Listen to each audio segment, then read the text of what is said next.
This scene was This was The studio got very hot with all the fire in this, didn't it? really kind of uncomfortable in this scene. This also got repurposed. We took some dialogue from another scene from Ben here and put it in that moment. Because you used to say that when you stopped at the edge of the forest and looked at the hound. Yeah. Oh, and you can't see his face, so... Another interesting thing in this scene as they're discovering these carvings, we had this moment at the end of yourselves. I had this moment at the end where Lucy looks at this engraving on the wall, and Harry, the composer, we were looking for something that had a sort of a sense of nostalgia. So Harry used Tumnus's little flute, and that actually gave me the idea to put an engraving of Tumnus on the wall. So we actually did that in post. Really? So the image that she looks at here, it used to be a giant and some fawns, and we changed it to Tumnus after the fact, and it just makes it a lot more emotional. That bit made me cry when I first watched this for the first time. This is one of my favourite shots in the film. It's a beautiful shot. It's this sort of reveal of this tunnel of light. And I wanted to kind of create the sense of an unknown, mysterious space. So to start with the idea of you guys walking into what feels like a giant space, and the sound and the footsteps define it as a giant space before you know what it is. And then you get to kind of reveal what's a very important moment in the film. This was really fun to act, because I actually did get to set this this circle of fire alight.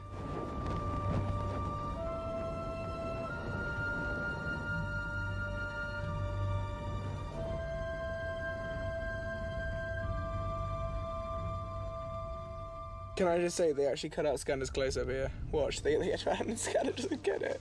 Oh yeah, that was quite funny. Watch this. Yeah. Watching it, Skander, and cut. That's so horrible! It was all based on the timing of his head turn, believe it or not. You sometimes are defined by actions. That's why we have continuity, William. Yeah. Well, I was in it. No, this is a really important set, so it's like... I love this moment in the film. It's really sort of one of my favourites. I think it just... This is the idea that over the years the stone table set, Eroded, which is a vista you have in the last movie, has moved underground. Yeah, the C.S. Lewis's version was that it had sort of descended into the mountain, and then they built a mount over top of that. I love that. And created a big sort of space within it.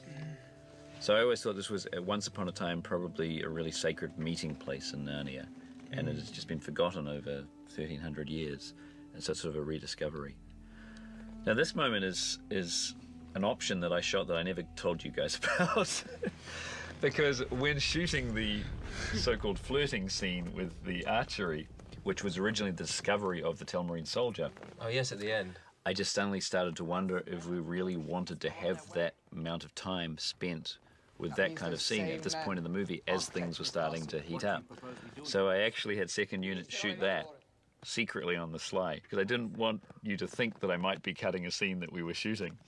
Had them shoot that on the sly so I would have the option later on. But actually I think both Anna and I were pleased that you did, because we felt that I think those flirting scenes were kind of over-egging a thread of the story that wasn't in the book, obviously, and you know, I think this sort of adolescent themes are nice to amplify slightly, but I think that the way that the ending is now, with the kiss, is very spontaneous and impulsive feeling. I think with the build-up of those, of all the flirting scenes, it sort of over-eggs the pudding a little bit. And also, I agree. As we were doing that scene, that's when I started to feel like this is being overworked. This relationship is being overworked. Yeah, I think also you're right at this point in the movie. I mean, with the kind of threat of invasion imminent, it just seems a little odd to go to flirting in the park. You just want to stay here because you want to hang out with Susan. That's what Peter's thinking. Mind on the job, guys. That's what I'm worried about. I like this because it's the first time I ever get angry. You get to be Ever. really mean. Lucy's never been angry, ever.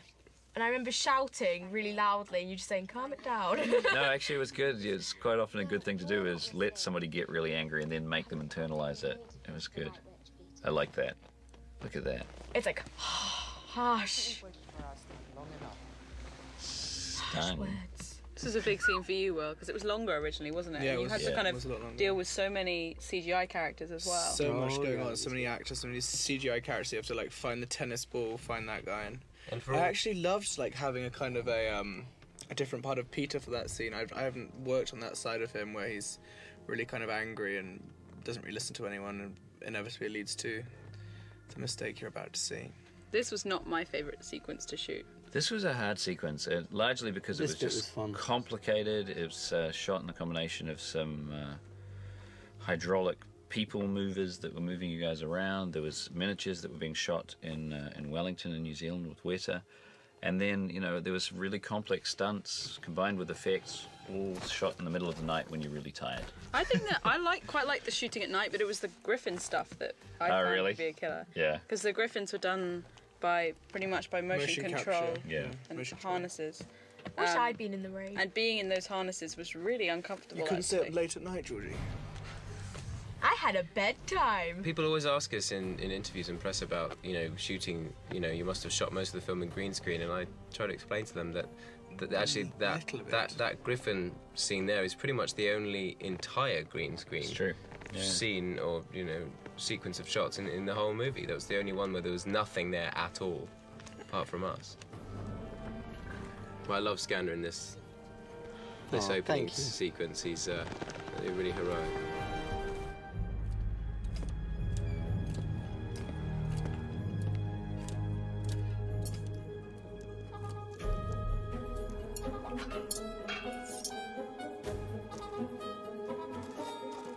I love Reepicheep's little tune. Yeah, the music theme there is great. Yeah, it's fantastic. It's so cute. It's a little muted. It's funny, it's one of the Trumpets, discussions Harry and I had, because we had, the first time I heard it, I was really worried. I was like, is that too far to give him such a cute little theme? And he found this way of playing it on the muted trumpet that I think ended up sounding really good. It's fantastic. It's cute, but it's quite pompous as well.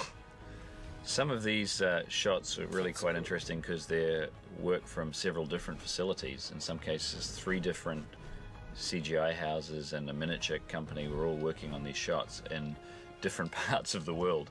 So the image were literally being passed backwards and forwards from New Zealand to the UK, and there was a lot of different people working on it. Is that shot where my feet get pulled up back into the Griffin completely computerized image because I landed with my feet hanging down? No, it gets taken over. So it starts with you, and then we hand it off to a CG Caspian. Right. Your digi-double. I love this.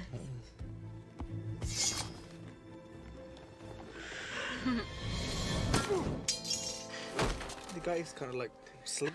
Cheap but very funny.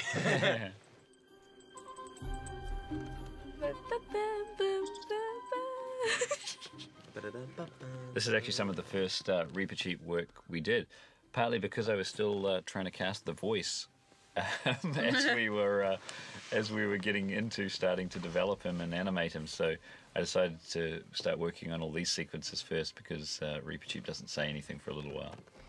And the mice are really big, aren't they? Like 15 inches or something? 22. 22 inches? Yeah. So unfortunate you couldn't use real mice. Really Real sad. talking mice. That's right. You've almost got over your fear of mice now, haven't you? Only from watching Reepicheep, I think. So you're just not scared of Of giant mice. CGI mice. Yeah.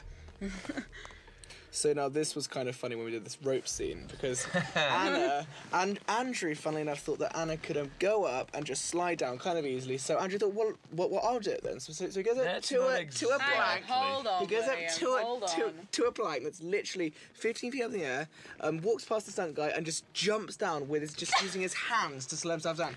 And he ripped the skin off every single finger on his hand. I had to have Michael Jackson gloves for about 3 days after that. It was a little more honourable than that, you know. Both of us had been down. We'd been taught how to go down, you know, using our feet. Well, and the boys could do it. You know, and then Andrew, you know, wanted to, you know, make sure it was safe for Anna and Peter Dinklage to go down, and so went up and had a go. But unfortunately, there was just such a long discussion.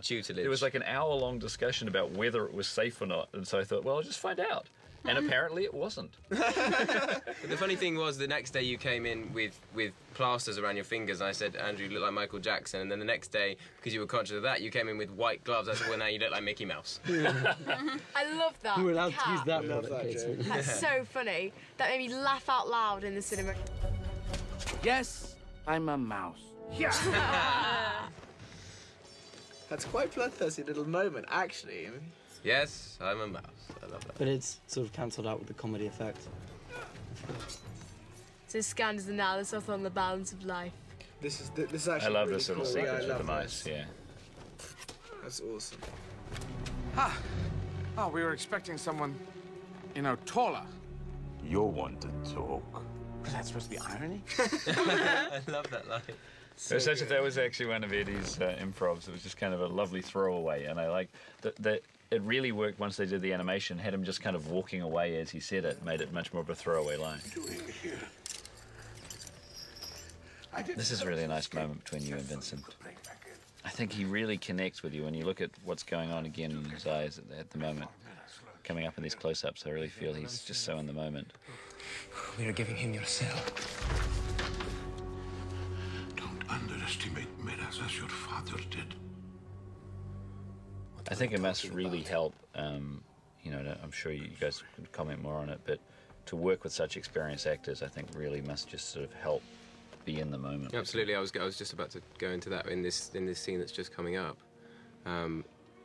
This scene was just not only a joy to shoot, apart from having to hold the sword out straight for 2 days solid, but because Sergio would change the way that he delivered these lines every single take. Sometimes he would whisper, sometimes he would laugh out loud, sometimes he would shout, sometimes he would speak in sort of hushed tones, and I would never know what he was going to do next, and so I was literally just reacting, which was so useful, and you know, I think this is probably, you know, certainly up there with my favourite scenes to shoot of the whole shoot. Skander said something really interesting in an interview the other day, actually, which was that Sergio doesn't just try to kind of get it right, he tries to give you as many ways of it being right as possible.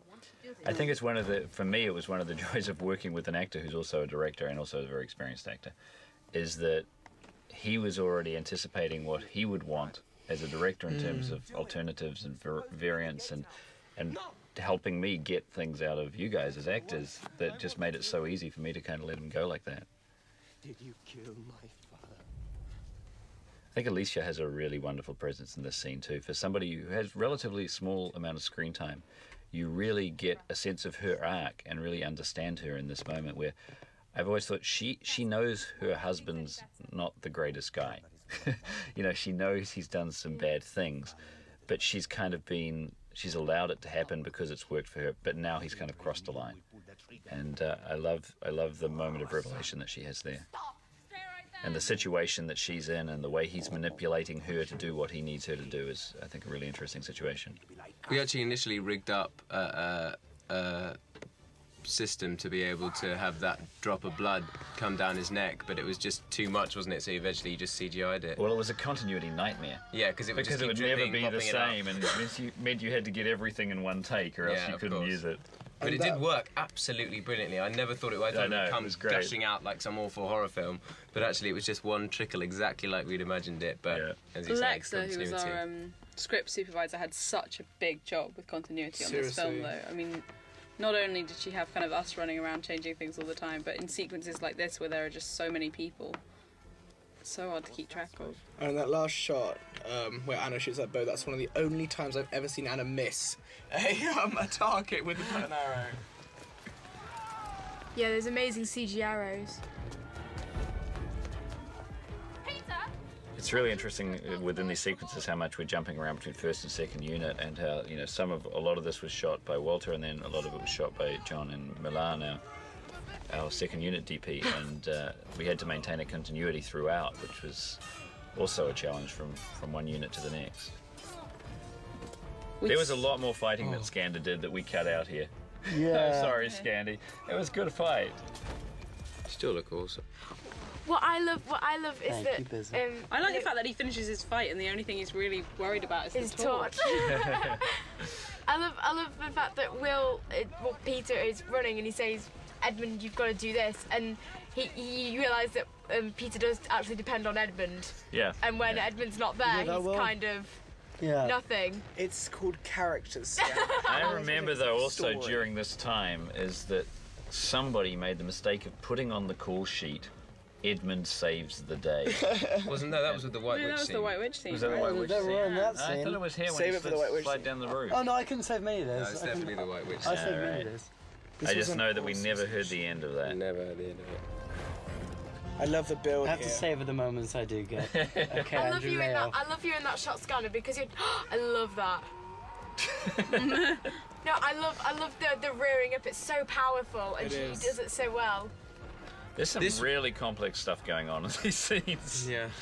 I remember when Shane Rangi, who's in the Minotaur suit, leading from the front, was running like hell, and he couldn't really see in his mask. And then when he got to the him right gate, there. he hits this, and he runs through, and he gets to the gate, and he cleared himself out because somebody didn't lift the gate It was high this. enough. No, it was this gate here. Yeah, it was this same gate Open here, and he just faster. hit The it tunnel really wasn't bad. high enough. square on right And there. just- He just Give his own stunts. none of it. I didn't even do that. Nothing. No, Will did all of his in own. this movie is see more of the variance in the animals, and also the sequence to other than Bloodcam, we had to shoot Skander's feet sliding down the roof, and at first Alan Poppleton was going to wear Skander's boots, but they didn't fit, so Skander got to strap on a camera and slide down the roof himself. There's a really amazing stunt. And, there was one stunt with Asterius, who I nod to right then, and he jumps up to the top, and this is a really insane stunt to do. And then he gets up, you'll see, and when he falls, he actually fell and destroyed this. It's not Asteris, is it? It's one of the Satyrs. Minotaur. Okay, Asteris, whatever. yeah. Anyway, watch him fall here. This guy really This is did awful. do this. It's unbelievable. That hard. The other funny thing about this is this stunt was originally going to be done by another stuntman, and this guy came in at the last minute. I've forgotten this guy's name, Australian guy. Came in at the last minute because the stuntman that was originally going to do it was coming out of his trailer, caught his little shoulder thing on the trailer door, fell and dislocated his shoulder. Wow. Why Alan Poppleton says stuntmen should not have trailers. See, this is when it all starts to go wrong, and you really feel for the characters because This is Jimmy, isn't it? Because he said, if I was going to fall on my head, I want it to be in the movie. it looks like a dummy. enough. But you really start to feel for all the characters which you've like grown to know. Like Scant's like Edmund's trapped up there, and Trumpkin's trapped, and Trumpkin's just fallen, and Asterius, and This is the death of one of Shane Rackford. he was the bear which runs after me. This is He a was really awesome. wonderful piece of CG work, I have to say. Pulling Cornell on a strange, like a Western dolly, a strange cat wrapped in green, Anna on the back of the cat. They had to remove all of that, replace Anna's lower half, actually replace your. This is amazing. I ride out with the two horses That's Ben's. for no particular reason. Remember this shot, trying to get the horses to stop in the right Yes. place. That took forever. They were all Because the amped one in up. my left hand would keep running Yes. forward. Plus There's all no the way of energy, stopping they it. were all But just here we so go. amped up. Will, I literally you go think for it. Andrew was testing me half the time, trying to make me do these things. And when I saw it on the visual effects, I wasn't sure if I'd be able to do it, but I trained really hard and luckily managed to. Kicks the tamarine, jumps off the floor, straight onto the horse. Doesn't even look that good in it. Yeah, but you are actually running alongside a cantering horse, which you then jump onto. I'll remind you, galloping, Anna. Oh, really? Yeah, it was galloping. Sorry, I had to say that. Oh. Was really sad for me to shoot this, but This was one of the times when the horse would not stand still, though. yeah. This really makes me cry. Wow. Not now, but Because I had to another look time. at Cornell, and I had to look at Anna, and I had to look back, and then he turned and went. It was This is just Cornell obviously heartbreaking. saying goodbye to one of his sons. Because you don't really see this in Narnia, where they actually really do kill people. People really do die. You know, this is definitely a different Narnia. And for me, this was one of the saddest job here, Will. moments. It was really important to me that that these battles had a reality and a jeopardy to them. That Yeah. you know there are consequence to these kind of Yeah, decisions. there and has if to be you something at decide, stake. Exactly. If So- you decide to attack somebody and you're being driven by ego, then most likely it's not going to go right. Exactly. And this is, I think, Very like, political. one of the big lessons when. Oh, it's horrible. I love that shot. I love the way the music is entirely quiet. That little head rolling over at the end, I really liked. There was something in the background we wanted to cover up, and I asked Dean Wright, the other visual effects supervisor, to find something. He found this head that just lolled in the footage. It just gave it this really sad touch right at the end to see this Minotaur just kind of dying. Because that sequence of the sound design for that reel, that whole raid, is one of the things I'm most proud of with the sound. Terry and Dean, our sound mixers and engineers, I think, did a really good job of balancing the music to the effects. And either one can be too much. Like the first time I heard it, the music was so consistent throughout that I felt kind of beaten up by the music. And it's a matter of choosing when to play the volume, when to have the music there, when not to have the music there, when to let the effects come up, when to hear people screaming or just see them and not hear it. All of those things have a different emotional impact. And it was a matter of that scene took us one of the longest to mix to find that balance.